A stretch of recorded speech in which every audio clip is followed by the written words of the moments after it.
Hello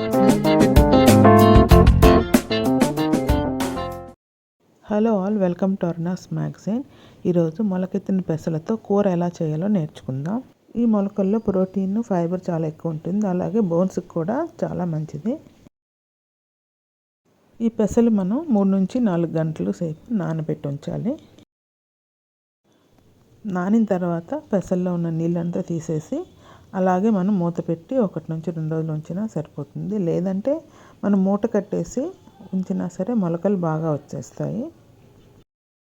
ఇలా పెసర మొలకలు 1 కప్పు తీసుకోవాలి. మీకు మార్కెట్లో కూడా సూపర్ మార్కెట్స్ ఉంటాయి కదండి, అందులో కూడా ఈ మొలకలు దొరుకుతాయి.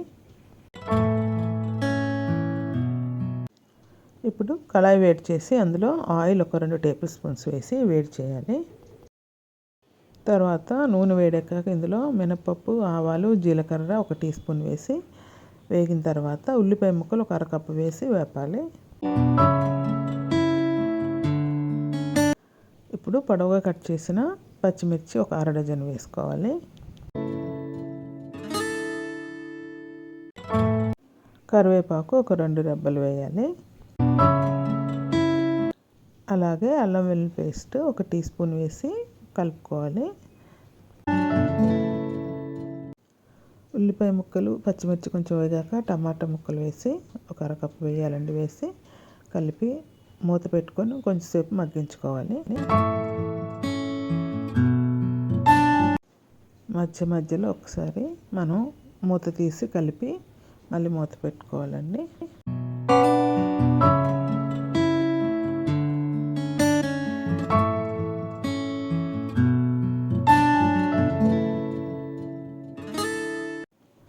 ఇప్పుడు టమాటా మగ్గిందో లేదో చూసుకోవాలండి. చూసిన తర్వాత టమాటాలు కొద్దిగా సాఫ్ట్ అయిన తర్వాత మనం మొలకలు రెడీగా ఉంచుకున్నవి ఉంటాయి కదండి, పచ్చి పెసలు, అవి వేసి కలుపుకోవాలి.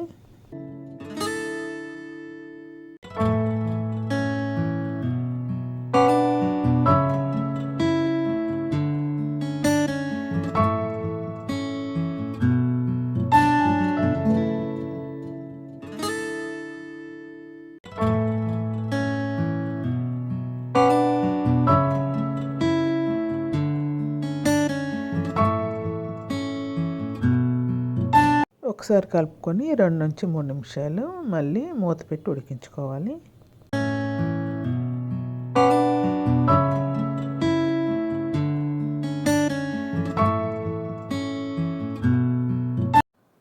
ఇప్పుడు మూత తీసి మనం ఉప్పు 1 అర టీ స్పూన్ వేసుకోవాలి. అలాగే కారం 1 పావు టీ స్పూన్. ఇది స్కిప్ చేయొచ్చండి కారము, ఎందుకంటే పచ్చిమిరపకాయలు వేసాం కాబట్టి.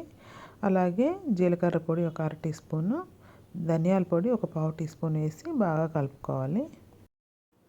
మళ్ళీ మూత పెట్టి ఉడికించుకోవాలి.